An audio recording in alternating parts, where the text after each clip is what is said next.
В головном мозгу человека есть нервные клетки, которые вырабатывают гормоны радости. И есть нервные клетки, которые вырабатывают гормоны стресса. Соотношение гормонов стресса и гормонов радости 1:7.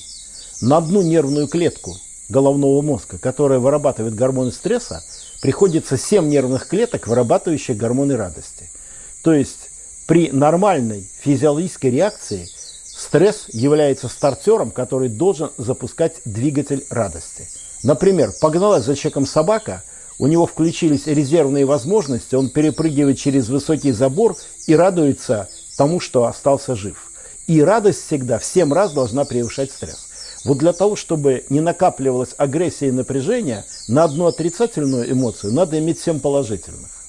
Вот, собственно говоря, вот в этом все и скрыто. Если человек не может набрать положительные эмоции, он их пытается добрать алкоголем, курением, наркотиками и прочими другими зависимостями, которые на каком-то этапе дают этот подъем, но в конечном счете приведут к тяжелому спаду. Что же делать, как жить в агрессивном обществе? Научиться жить как в сумасшедшем доме.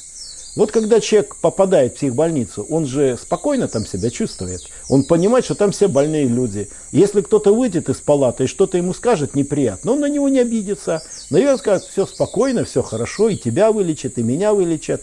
К людям помягче, на проблемы пошедшие. То есть надо приучаться жить немножко в нашем мире, как в сумасшедшем доме. В этом даже нет никакого преувеличения, потому что мир постепенно сходит с ума. И вот когда вы поймете, что мир – это сумасшедший дом, и будете ко всему относиться немножко с чувством юмора, в том числе к самому себе. Знаете, как наши святые юродивые относились. Вот надо быть немножко юродивым, и вот тогда вы сможете жить в этом мире. А если все будете близко к сердцу принимать, ну что же, с кем поведешься, от того и наберешься. Есть такое понятие в психиатрии – индуцированный психоз. В конце концов, это безумие, которое вас раздражает, на вас же и перейдет. Поэтому старайтесь на нее не реагировать, относитесь к этому с чувством юмора, не принимайте близко к сердцу и помните, что надо жить, как в сумасшедшем доме.